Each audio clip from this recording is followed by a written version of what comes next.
Okay, so we continue now with our management course. I already lost track, maybe lecture 11, maybe 12. The chapter is number 5, Foundations of Planning. All right, everyone, Foundations of Planning. So, I already discussed last time very little. You have formal plans, everything's written, laid out and everything, and informal plans. Okay, planning requires coordinated effort. You need a lot of people to get together in order to get the job done, to get the planning process done. A lot of times planning is really good because when you coordinate things, it saves time and effort. It saves time and effort, and it avoids overlapping activities. What happens is that sometimes businesses and corporations, especially when they're large, they do the same thing in 2 or 3 different places, and they don't know that they're doing it. You have one department doing some reporting, you got another department doing some reporting or the same reporting. So planning helps to avoid duplication efforts. So which are some of the typical criticism or why some people say we don't need formal planning? Well, first and foremost is that first criticism is that planning creates rigidity. Rigidity means that you got a specific plan, everybody follows the plan, and people aren't really thinking, they're not really analyzing, they're not really looking forward. All they're doing is follow blindly the plan. And when you follow the plan blindly, you are blind to the environment, to how the business environment is changing, and you may get unpleasantly surprised. The second biggest problem with planning is that people, businessmen, get to rely too much on the plan and to rely too little on business intuition. Most businessmen believe that intuition is the most important factor in running a successful business. And if you follow the plan, you lose the way to run your business intuitively. We have now a similar problem with teaching in academia. Too many professors get to use the PowerPoint, right? Everyone using the PowerPoint to the point where they lose the ability just to explain something without PowerPoint. And that's a major problem. In other words, teaching has been done for hundreds of years without PowerPoint. And a good teacher was supposed to be able to run the lecture intuitively without going through the PowerPoint script. And most teachers and professors have lost this basic skill that was necessary for hundreds of years. Same thing with business. You run the business too much on a plan, you lose the intuition, you lose the feeling, you lose contact with customers. One of the most important and critical elements in a business success is getting proper feedback from customers, knowing what customers think, how they behave, what their plans are, and especially if they're not going to use your business, why they're moving out of your business. Number 3, a big problem with planning is that managers focus too much on today, on doing the day-to-day job. Sometimes we call it focus too much on operations, and they lose focus and they lose what's called the big picture. They don't concentrate on future competition. Usually most businesses go bankrupt because of strong competition, because the one business you run cannot respond to the coming competition. Simple example will be some of the restaurants around here, where you got some restaurants with a little higher price. A new restaurant comes, gives you a nicer, lower price. Everyone switches to the lower price, and the first one with the higher price is not able to respond, or they just don't want to lower their price. So the basic idea is you got to keep your eyes on the current competition, but also to be looking for the future competition. What's the next competition coming from? That will be today the business example of the iPhone. The iPhone was number one for a long time, but they could not see the competitive threat coming from Samsung Galaxy, with the bigger screen, with the better resolution, with the open operating system, the Android and all the other things. And by the time they figured out that the competition was offering a better product, it was already too late. They lost a lot of customers. Back in the good old days, 5 years ago, iPhone was number one. It was 90% of the market. Everybody had to have an iPhone. Well, not anymore, okay? So you gotta keep an eye on the competition. Here's another one which is very tricky. If you focus too much on success and doing the successful thing over and over and over again, in the world of business, this usually leads to failure. So here's how it works. You're doing something, something works really well, and you just keep doing it over and over and over again. And you ignore the fact that, again, the competition changes, the customers change, okay? The whole economic environment changes, and then you just try to do things harder and harder, and the result is failure. A classic example is what happens in the United States, in Europe, and other markets around the world. What will probably happen here in Thailand is with banks providing mortgage loans. A bank providing a mortgage loan means a loan secured by real estate, usually for the purchase of real estate, is very, very, very profitable for the bank. Well, it's profitable for the bank if the loan is good, if the borrower is good. What happens is the bank providing one loan, two loans, 100 loans, 1,000 loans.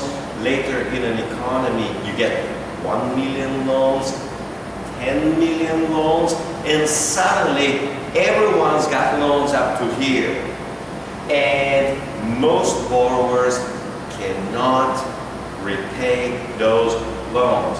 In other words, when everyone is doing loans, when all banks are doing mortgage loans, they inflate the price of housing sky high.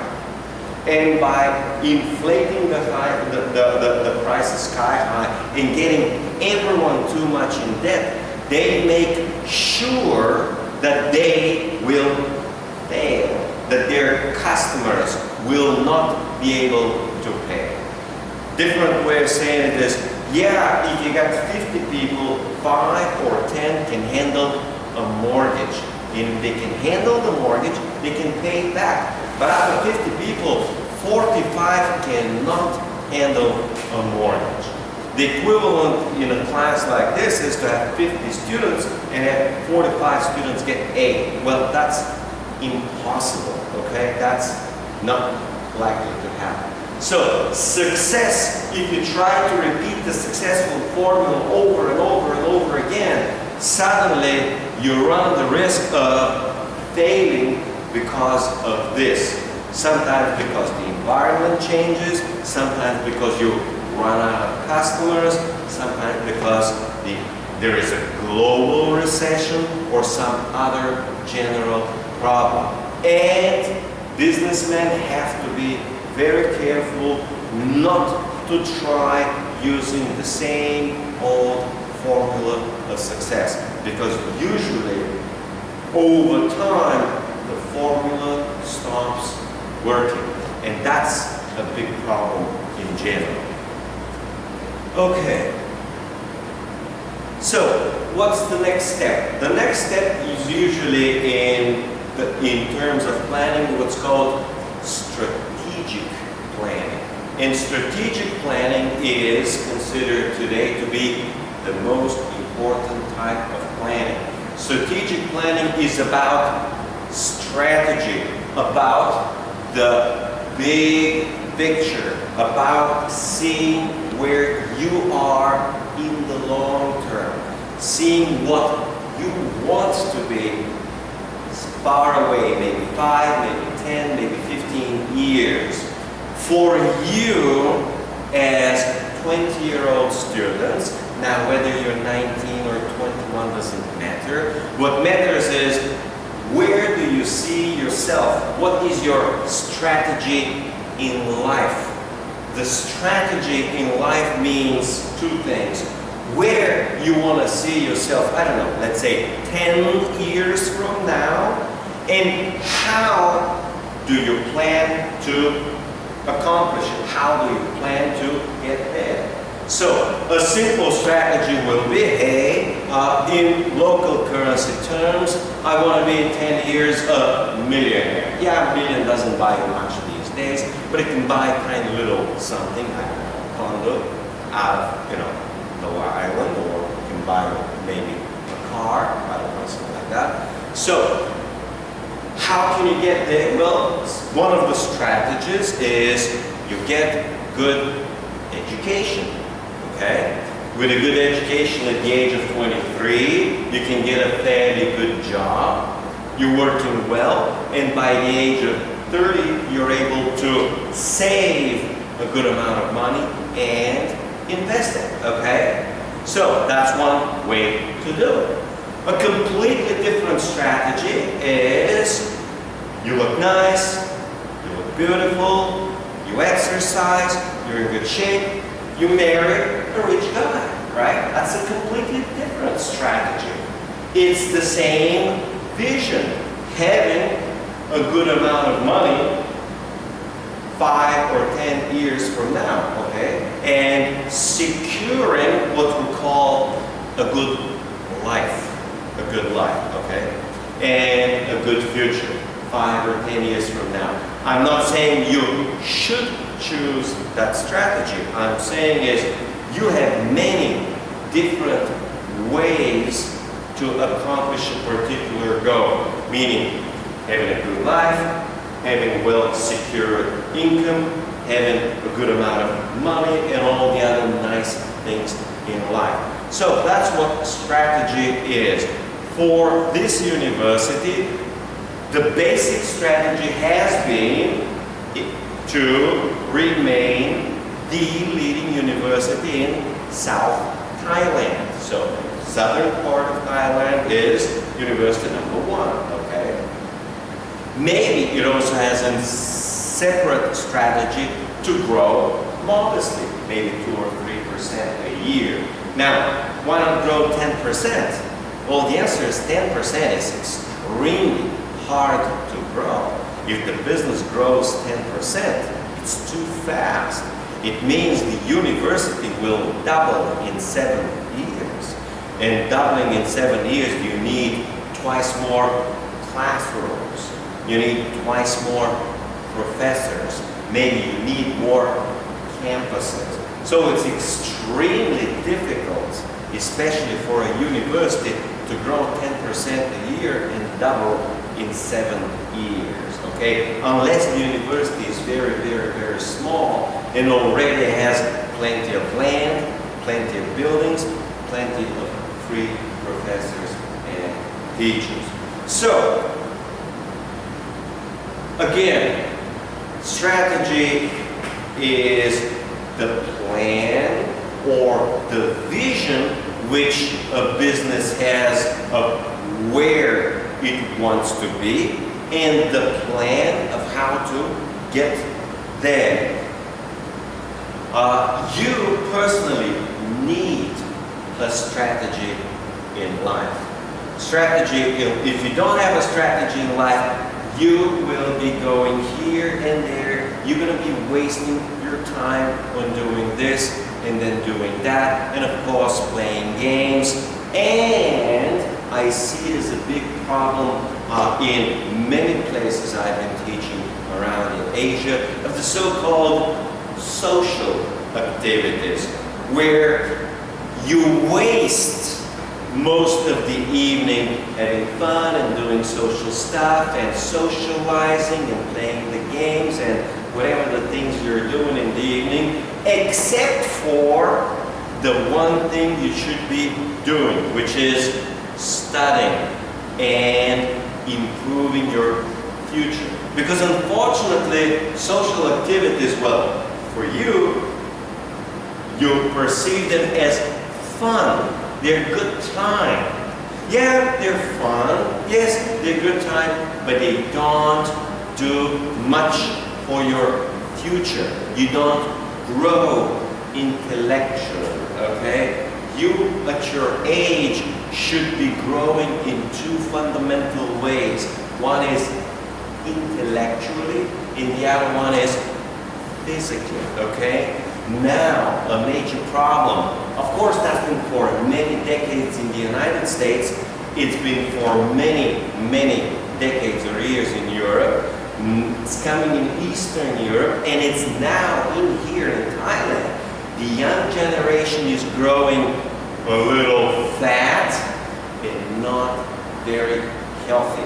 You guys need to exercise actively, intensively. You're 20 years old. You gotta grow, you gotta run, you gotta jog, you gotta do basketball, volleyball, you gotta do sports. In other words, you gotta develop physically and you gotta develop intellectually if you wanna have a good, nice future. Otherwise, by the time you turn 30, the result is very simple.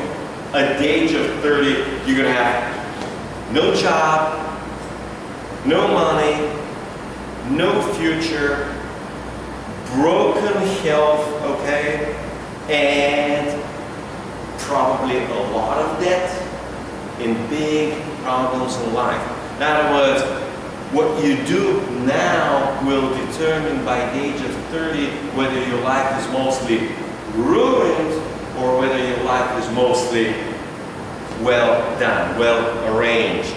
Okay, so what's the strategic project? Strategic process. How is the strategy done? And you got a number of threads. You got to do what's called external analysis and internal analysis. The external analysis is you look at the environment, you look at what's happening in the global economy, you look at what's happening in the national economy, you look at what's happening in the local economy. So first what's happening around the world, okay? What's happening in China, what's happening in Europe, what's happening in Brazil, the United States, Japan, Korea. Then you look at what's happening in the Thai economy. Then you look what's happening here in the local Phuket economy. And then you look at things like competition. You look at who are your main current competitors.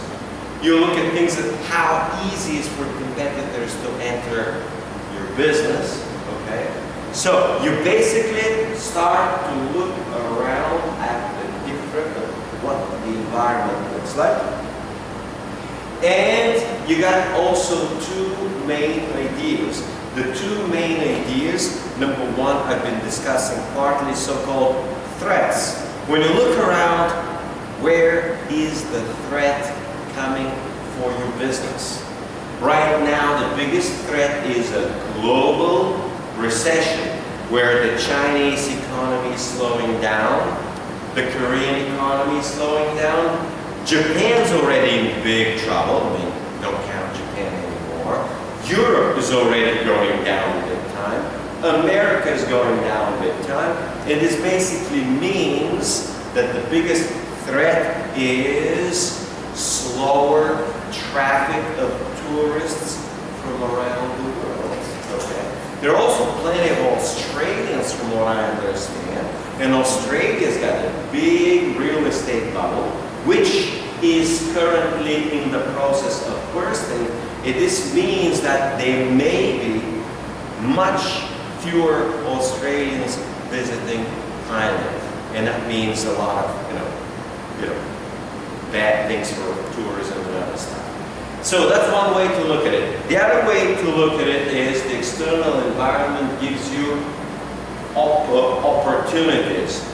What are the opportunities when, in this particular case, the economy goes bad? Okay? If the economy is growing and doing good, if the world global economy is booming, you will have one type of opportunities.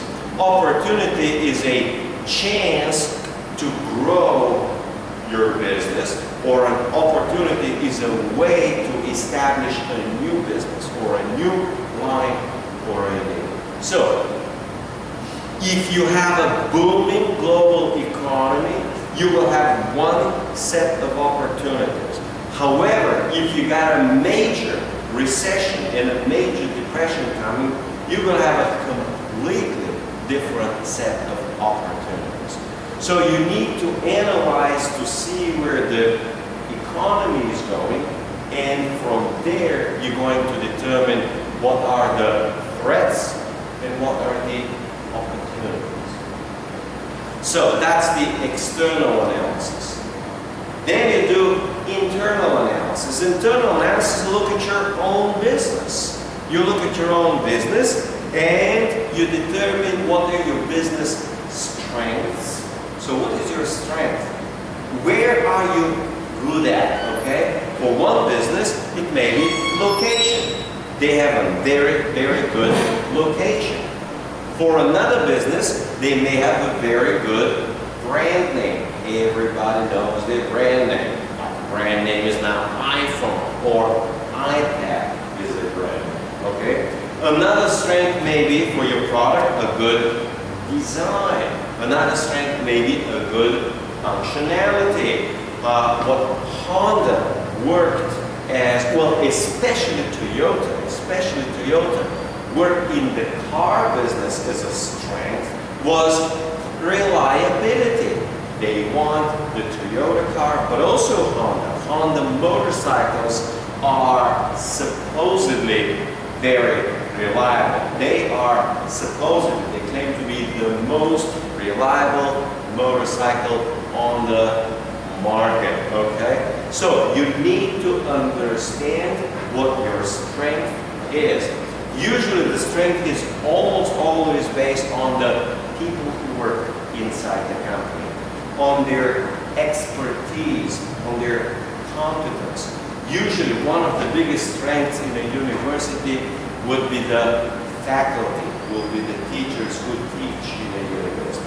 But sometimes a great strength will be a campus. Campus that has sports facilities, is attracting a lot of students. Oh, campus with social activities. Every night you can party, you have a good time, you can enjoy yourself.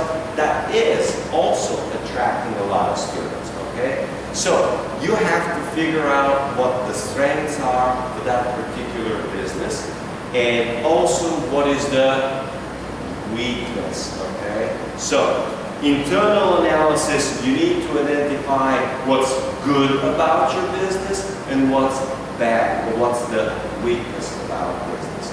And that is performing that particular analysis known as SWOT. SWOT means strength, weaknesses, opportunities, and threat. Strength, weakness, opportunity, and threat, okay? And this is the analysis of the environment. The environment is the external environment and the internal environment. So once you identify what's going on around your business, we call it the external, and inside your business, the next step is to formulate a strategy. So you need to say, okay, well, this is my strategy. This is how I'm going to improve my business or grow the business or grow the profitability of business. What can happen is that you don't have to grow the business to grow profits.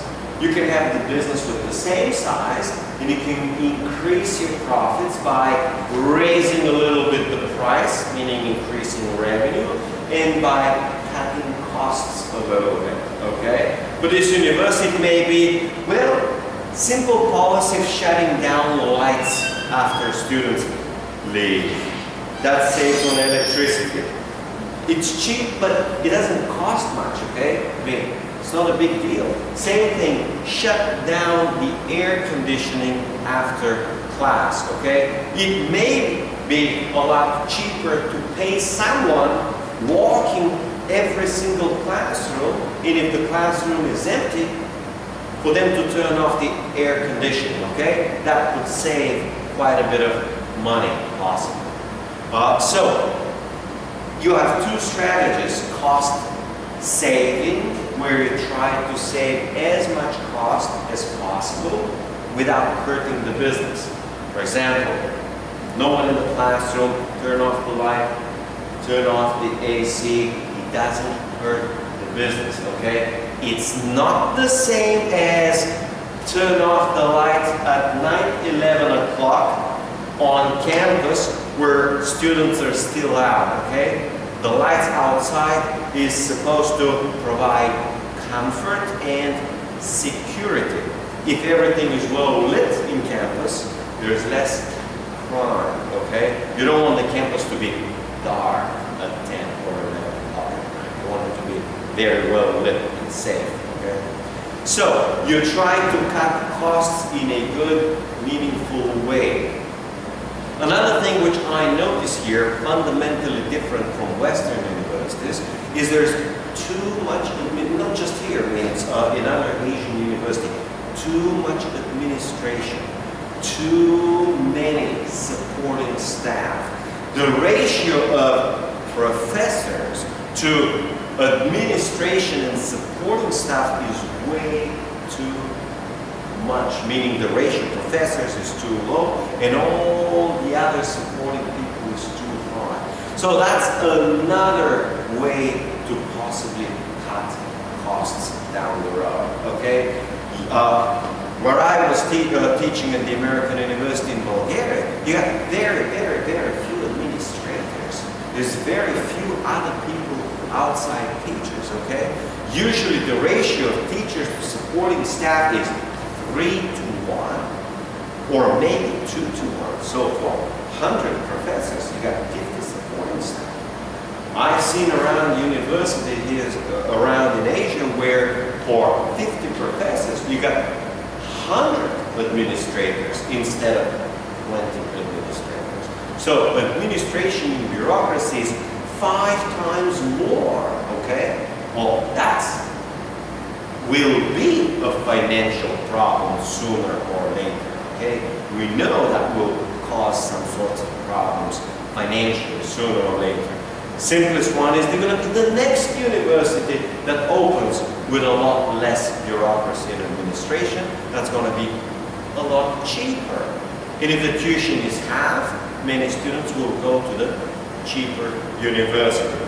So, back to you formulate your strategy. And after you formulate the strategy, the next step is you implement. To implement means to get it done, to get the job done. So our strategy will be, let's say, trying to cut costs by 5% on AC, on administration, on computers, on whatever. Basically what you gotta do is you list all of your costs in the university, and based on all of the costs, you look at where you can possibly cut some costs to improve profitability. The other strategy, of course, is you advertise more, you increase your public image, and you're able to attract more students, and just raise the price a little, like 3%, okay? So instead of 20,000, you make it 20,500, okay? Not a big deal, right? Increase out of 20,000, make it 20,500. So just increasing a little bit the price, and you make it like the students don't feel it too much, okay? I mean, if you increase it from 20,000 to 25,000, it's a big increase. But if it's from 20 to 21, yeah, no big deal. Maybe, right? Most will just continue to pay. But from 21, increase to 22, no big deal, okay? And finally, the final step in every management process is evaluation. Once you say, okay, I will do this, then you actually get it done. The final step is you evaluate. Evaluation is part of the function which we discussed called control. In a control environment or in a control function, you always want to look and see, hey, what happened, and did things go right or did things go wrong? Did we accomplish our goals? What were the mistakes that we made? Did we do things, what was right, what was wrong? Oh, if there was something wrong, whose fault was it? Was it the marketing department? Was it the sales department? Was it the product department? Okay, here, let's say for the university, was it the advertising the problem? Was it not enough activities? Were the teachers bad? Was there a problem with the classrooms, okay, or the textbook? You gotta figure out if things did not work out, what caused it and what you can do to remove the problem, okay? So basically, you want to be looking for products.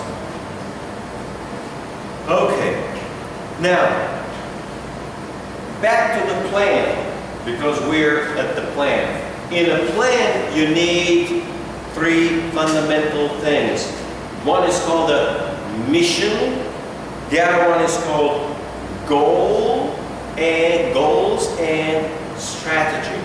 The mission is basically what you want to be, okay? What is it you're doing, okay? So for a hotel, mission is provide a high quality entertainment environment. For this university, the mission is provide a top quality education in southern Thailand.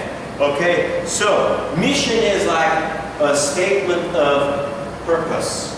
Why are we here and what are we trying to do? Okay, that's the mission. All right, the mission is what is it we're trying to accomplish with our business. Besides making money, okay? I mean, yeah, if you're a business, you want to make money. But what is it you're going to be doing with that business? It may be a simple thing like providing quality seafood, okay? Providing joy of eating seafood. Or the mission may be now a newer mission which I don't see here. It's coming up in Europe. It's being a big topic in the US because food in the US is really bad, you know, with too much sugar, too many, artificial and GMOs. You got this kind of health food and health nutrition and health restaurants. Now you got in Europe a lot of health restaurants popping up. So what may be a good business idea is to provide healthy nutrition for Westerners which think and are concerned about their health. That may be a nicer mission, a nicer objective, okay? And that will be also a strategy. The strategy will be to attract health-conscious customers. Customers who care about their health, okay? It's a small percentage, 2, 3, or 4%, okay? Maybe 5% at most. 1 out of 20 people will be spending a little more money on quality food, meaning on the food which they think and they perceive and which is sold to them as healthy.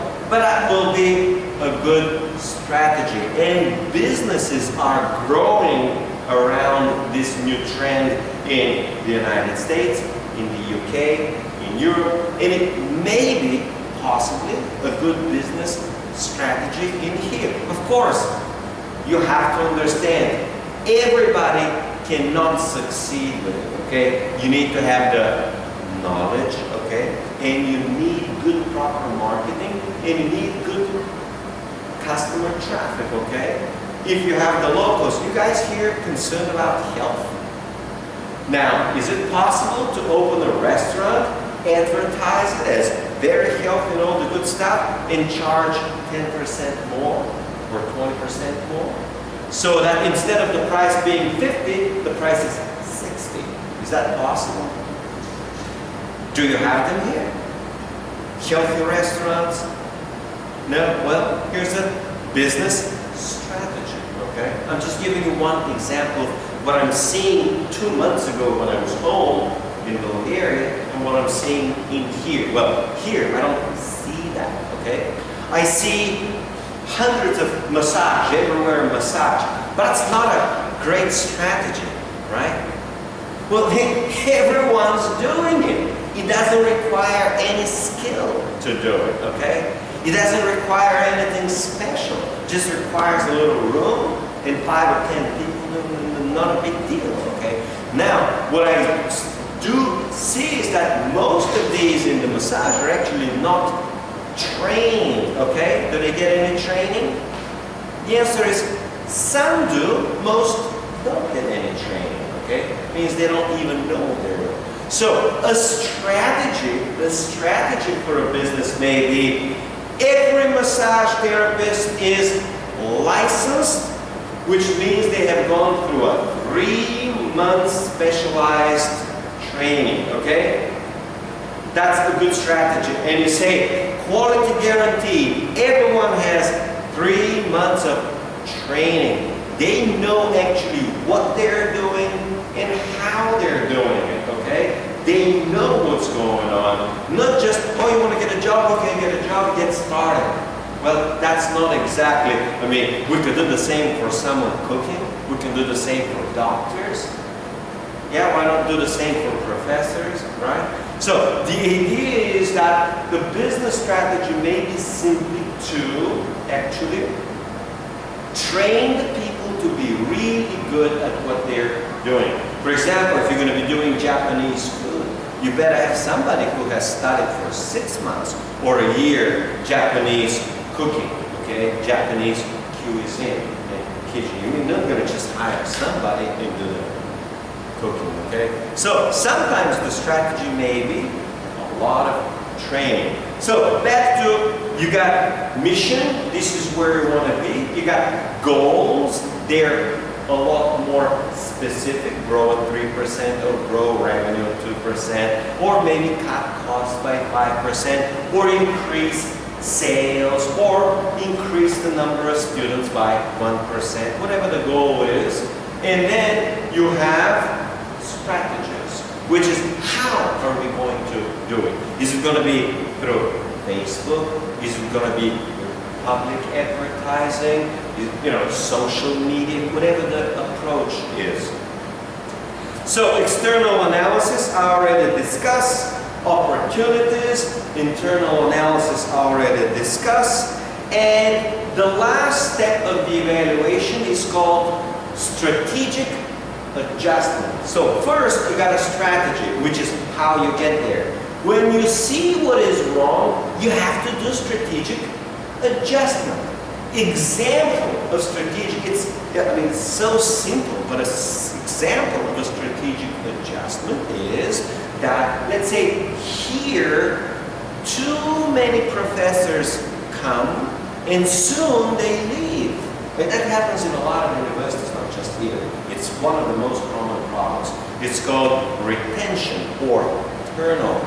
And it turns out that many professors leave here because salary is too low, but the cost of living here in Phuket is a lot higher. Maybe the cost of living here is, you know better, double than what is the prices in other mid-sized towns or small towns here in Thailand outside of Phuket, okay? So what they're trying to do is they give the same salary here and in the 5 other campuses, okay? But what's the problem? You got 5 different campuses with exactly the same salary, but here cost of living is almost double. And what's the response of professors? They say, oh, we're getting out of here, we're going to go to the other place where life is so much cheaper. Everything is much cheaper, okay? And turns out that here, because life is so expensive, many leave. So what is now, getting back to the concept of strategic adjustment? And the strategic adjustment is raise the salary a little bit here, possibly lower it a little bit on the other side, okay? So that's a simple strategic adjustment, is raise the wages of professors, okay? And that will, or whoever is leaving the job. So you look at which groups leave the job, okay? And then you adjust the salary. So maybe a simple adjustment is salary adjustment. Maybe another adjustment is product adjustment.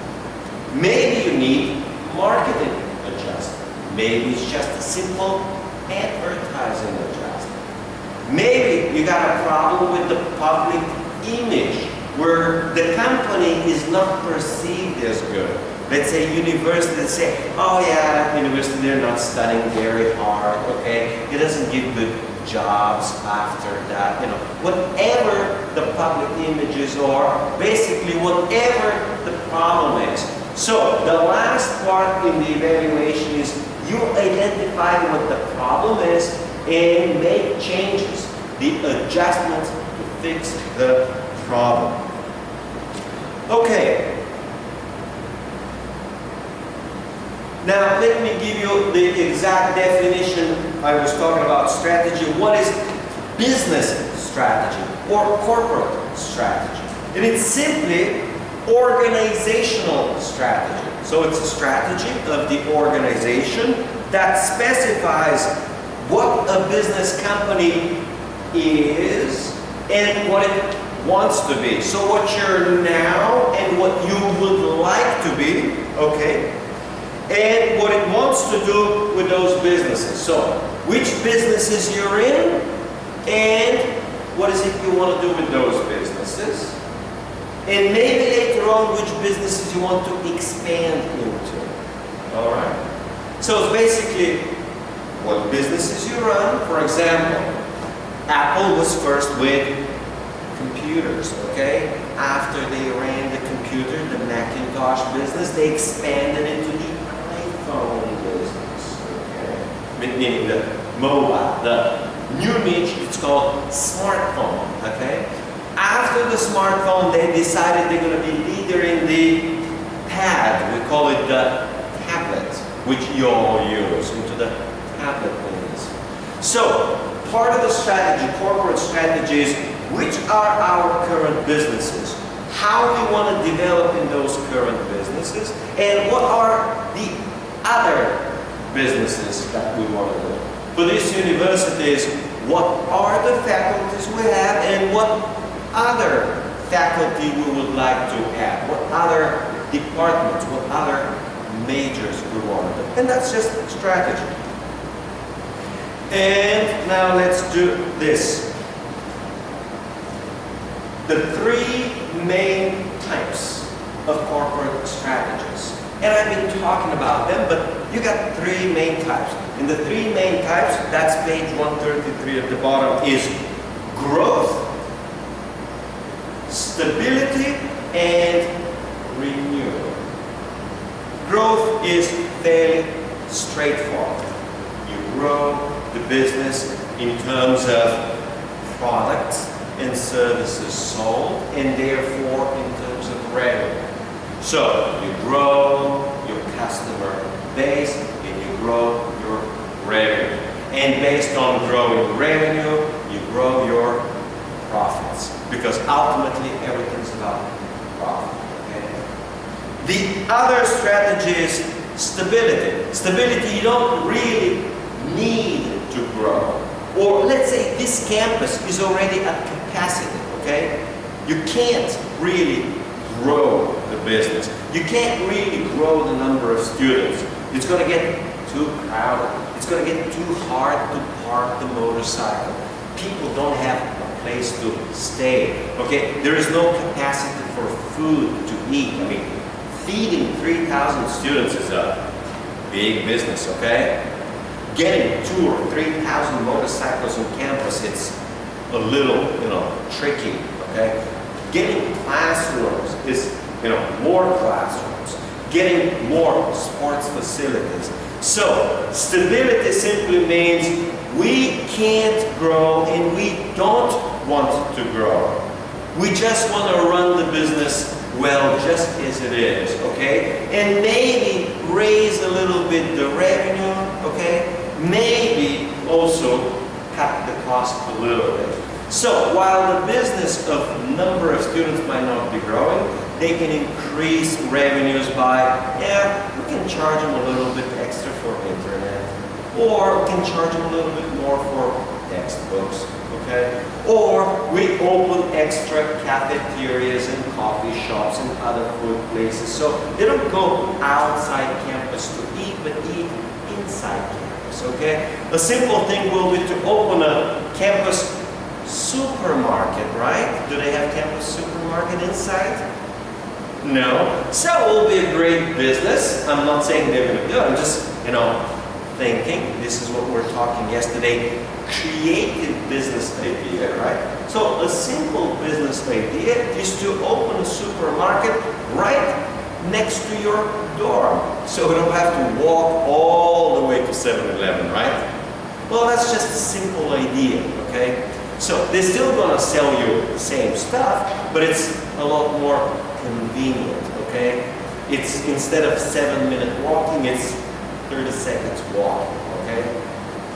So that could be. So renewal, and the last final strategy, is renewal. Let's say customers aren't as good. For example, the quality of students is falling a little bit. Maybe some of them go to Bangkok, maybe some of them go to another country, okay? So renewal is trying to increase a little bit the overall quality of your product, the overall quality of customers. What's the quality of customer? Quality of customer means bringing in customers that are better able to pay, that have better income. Quality of customer is someone who appreciates your product, okay? Someone who likes a product. Better customers, I was explaining about health food, are people who have more money, and with more money and more income, just shut it down, no big deal. And we're going to take a few minutes, let me just finish here. So, better customers, they got more money, they can pay, and they value the product. They really like it. They're willing, let's say, if they're iPhone users, they're willing, when they have iPhone 4, to upgrade to 4S. And when they have 4S, they're willing to go to 5, okay? And those that have Galaxy Note, to buy Galaxy Note 2 when the new one comes, okay? So, or if it's a tourist, he says, oh, they got a great, really healthy food, and every evening he comes to the same restaurant because you have a great menu, and every night you're going to have a healthy food, healthy meal, but a different one, because they like the environment, the music, the service, the food, or whatever. whatever. So, renewal is about getting a better quality customers. Let's see for us to get a break. Okay, we take a break now. 10 minutes.